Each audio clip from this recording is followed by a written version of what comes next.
با برنامه اخباری آزادی خوش آمدید. سلام، من مومین احمدی خبرهای جهان و تاجیکستان را تقدیم میکنم. امروز 5 اپریل است. نگاه به چند موضوع برنامه. ایلهام علیف رهبری آذربایجان در مهمانی امامعلی رحمان. این سفر چه اهمیت دارد و دو پرزیدنت چه گفتند و چه امضا کردند؟ دونالد ترامپ در دادگاه خود را بیگناه دانست و گفت او را رقیبان سیاسیش از حزب دموکرات بدنام می‌سازند تا دوباره پرزیدنت نشود. من هیچگاه فکر نمی‌کردم که چنین چیزی می‌تواند در امریکا رخ بدهد. صاحبان یک بینای ناتمام در دوشنبه میگویند $10,000 پرداختند ولی سالهاست سرسان و سرگردانند و کسی به دادشان نمیرسد. ما میریم حکومت شهر رئیس محترم قبولش به ما در آمده نمیتونیم. سرسان سرگردان شدیم. دونالد ترامپ پرزیدنت سابق امریکا شام 4 اپریل در دادگاه اتهام اعلان شده علیهش را رد کرد و گفت بیگناه است. اون نخستین پرزیدنت سابق امریکاست که به دادگاه برای پاسخ دادن حاضر می شود. ترامپ پروندهش را سیاسی خواند و گفت این کار رقیبانش است که میخواهند مانع شرکت او در انتخابات پرزیدنتی سال 2024 شوند. شهلای گلخوجه گزارش می‌دهد. دونالد ترامپ رئیس جمهور پیشین امریکا چند ساعت پس از اعلان اتهام به او در دادگاه نیویورک همه آنها را رد کرد و خود را قربانی مداخله در انتخابات پرزیدنتی نامید. من هیچگاه فکر نمی‌کردم که چنین چیزی می‌تواند در امریکا رخ بدهد. یگانه جنایتی که من صادر کردم این محافظت دلیرانه مردمم از آنهایی میباشد که در فکر نابود کردنشان هستند. ترامپ بعد بازگشتش به آسایشگاه خود در مارالگای فلوریدا سخنرانی کرده 34 اتهام دادگاهی دایر به ساختکاری را در معاملات تجارتی رد نمود. او در سخنرانیش دادستان نیویورک آلوین براگ را که عضو حزب دموکرات است هدف قرار داد. رئیس جمهور سابق گفت قبل از آنکه شخص درباره من چیزی را داند میخواهد ترامپ را در چنگال بگیرد. دونالد ترامپ همچنین درباره پرونده‌های دیگری دادگاهی علیه او گپ زد، سر از حفظ اسناد مخفی دولتی تا تحقیق آشوب‌های روز 6 ینور در پارلمان. او بدون هیچ دلیل دموکرات‌ها را به آن ابدار کرد که کوشش دارند پرونده‌ها را برای پیروز نشدن در انتخابات پرزیدنتی سال 2024 استفاده برند. ما ملتی رو به تنزل هستیم و حالا این چپگراهای افراطی وسواسی با استفاده از مقامات انتظامی میخواهند به انتخابات دخالت کنند. ما نمیتوانیم به این اجازت بدهیم. اظهارات دونالد ترامپ پس از آن صدا می‌دهد که دادرس از شرکت‌داران مرافع دادگاهی خواست از همه گونه اظهاراتی که میتواند باعث خشونت یا نارامی‌های شهروندی شود خودداری کنند. ایلهام علیف پرزیدنت آذربایجان با امامعلی رحمان پرزیدنت تاجیکستان در دوشنبه ملاقات کرد. رهبر آذربایجان با سفر دولتی به تاجیکستان رفته است. ملاقات با پرزیدنت تاجیکستان امضای چند سند و برگزاری نشست سرمایه‌گذاران دو کشور از برنامه‌های اساسی سفر علیف به دوشنبه بود. تاجیکستان در سال 2022 با آذربایجان یک کشور غنی از نفت تنها به بیش از $6 میلیون داد و گرفت داشته است که آن را کارشناسان خیلی ناچیز می‌دانند. آذربایجان نیز مثل تاجیکستان از جمله کشورهایی است که آن را سالهای طولانی یک نفر اداره می‌کنند. ایلهام علیف قدرت را از پدرش حیدر علیف میراث گرفته بود. رهبران تاجیکستان و آذربایجان امامعلی رحمان و ایلهام علیف باری آخر همدیگر را ماه اکتبر پارسال در جلسه شورای سران کشورهای مشترک المنافع در قزاقستان دیده بودند و بعد سال 2018 دیگر هیچ سفر رسمی به کشورهای همدیگر نداشتند. همکارم خیرامان بقازاده موضوع صحبت‌های پسی پرده‌ای احتمالی رهبران تاجیکستان و آذربایجان را با چند سیاستشناس مطرح کرد. اکثر نظرهای همصحبتان رادیوی آزادی این است که رهبر کشوری غنی از نفت قفقازی با هدف تقویت موقع سیاسی و اقتصادی باکو در پس منظر جنگ روسیه در اوکراین به دوشنبه می رود، چون امکانی از $6 میلیون کنونی در سال بالا بردن داد و گرفت‌های تجارتی تاجیکستان و آذربایجان وجود دارد. احتمالاً برخی مسئله‌ها پشت درهای بسته بررسی شوند. بعضی مسائل دوی روز به مانند مناسبت با جنگ اوکراین، تاثیر این جنگ با اقتصادی کشورهای پسا شوروی، چون یک مسئله دیگر این مناسبت با ترکیه و ایران، مناسبت با اتحادیه کشورهای ترک، چون که تاجیکستان یگانه کشور غیر ترک در منطقه است، شاید این مسئله چون به هر طرف جالب خواهد بود. این شاید مسئله تحریم‌های بین‌المللی در نسبت روسیه، مناسبت با همکاری با چین، شاید مورد تبادل افکار و بررسی خواهند بود.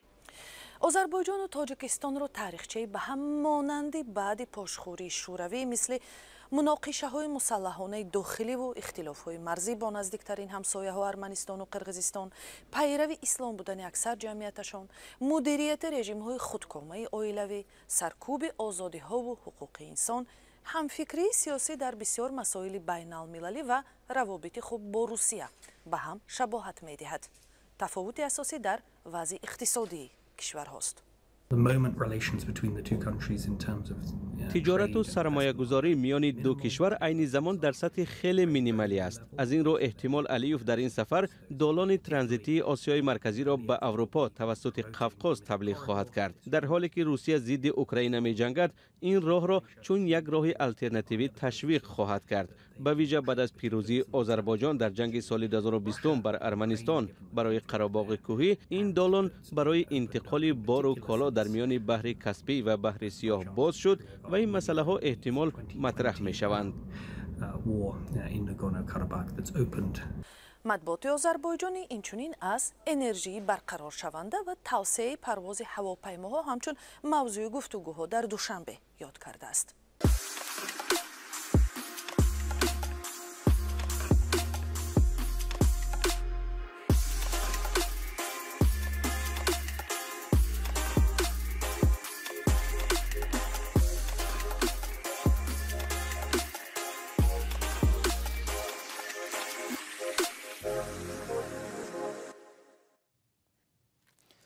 گروه از ساکنان دوشنبه که با امید دریافت خانه نو به یک شرکت ساختمانی پول داده بودند، سالها باز گرفتاری مشکلند. رهبر آن شرکت را 11 سال زندانی کردند و بنای ناتمام را به دیگر شرکت دادند. حکومت دوشنبه به ساکنان وعده داده بود که مشکل را حل می‌کند، ولی به وعده وفا نکرد. برای یوسفی و علیشیر ظریفی گزارش دارند.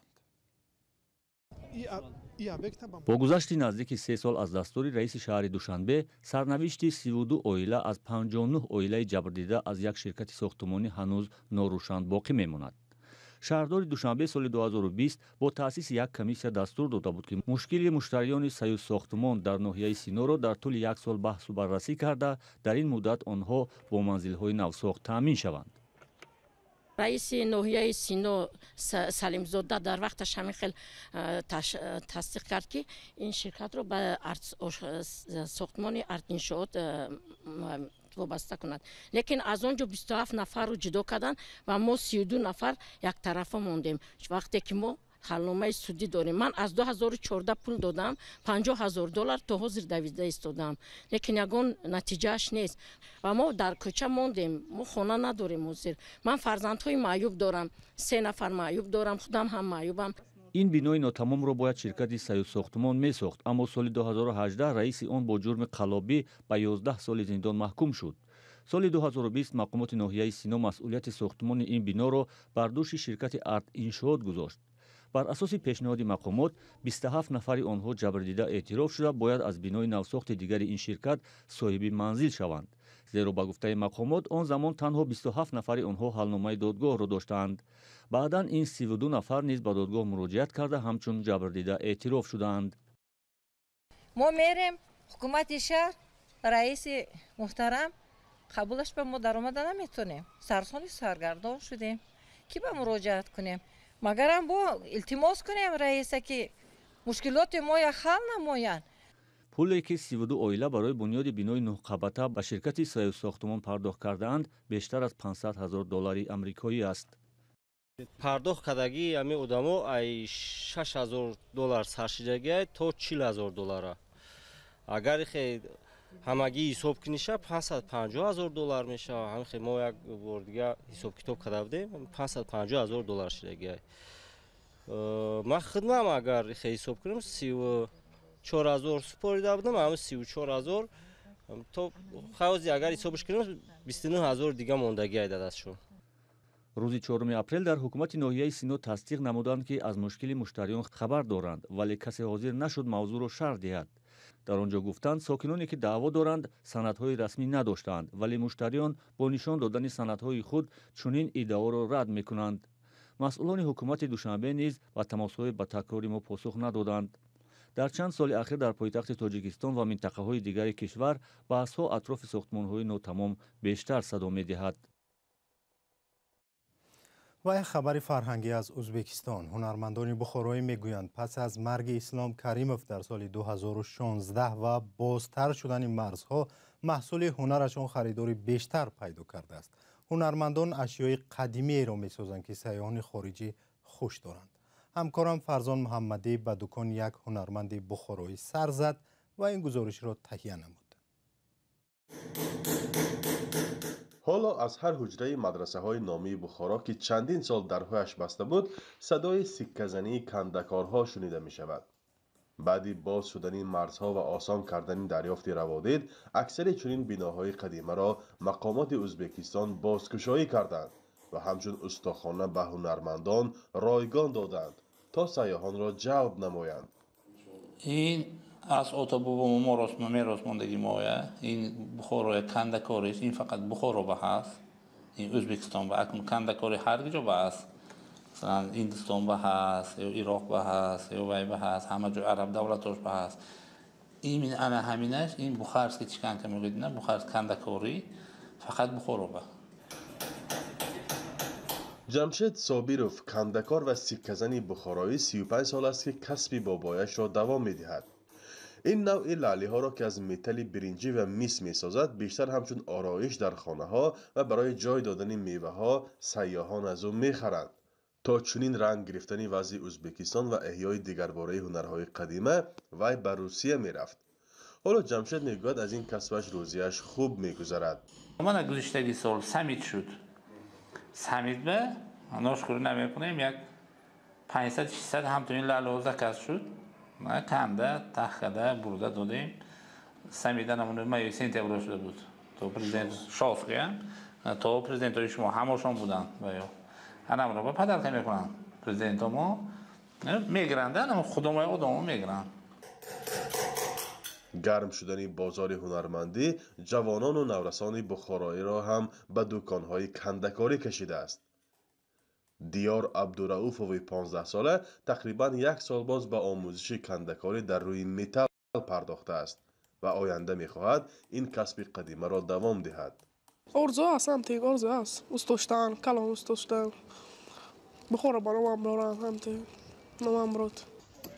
شهرهای باستانی بخارا و سمرقند از منطقه‌های اصلی تاجیک نشین شناخته می‌شود و هنر و هنرمندی هم از نیاگانشان به آنها میراث مانده است.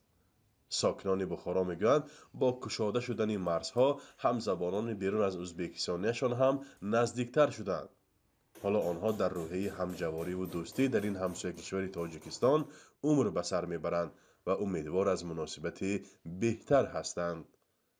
فرزان محمدی، رادیو آزادی، شهر بخارا. و با پایان برنامه هم رسیدیم. خبرهای نو را هر ساعت در وبسایت azadi.org، صفحه های رادیو آزادی در فیسبوک و تلگرام، ادنکلاسنیک و اینستاگرام و تیک تاک و یوتیوب پیدا کنید. اگر خبر یا ویدیویی دارید با ما بفرستید، تحقیق میکنیم، درست بود مینویسیم. تلفن و راه تماس در وبسایت ما هست. تا برنامه‌های دیگر خوش باشید.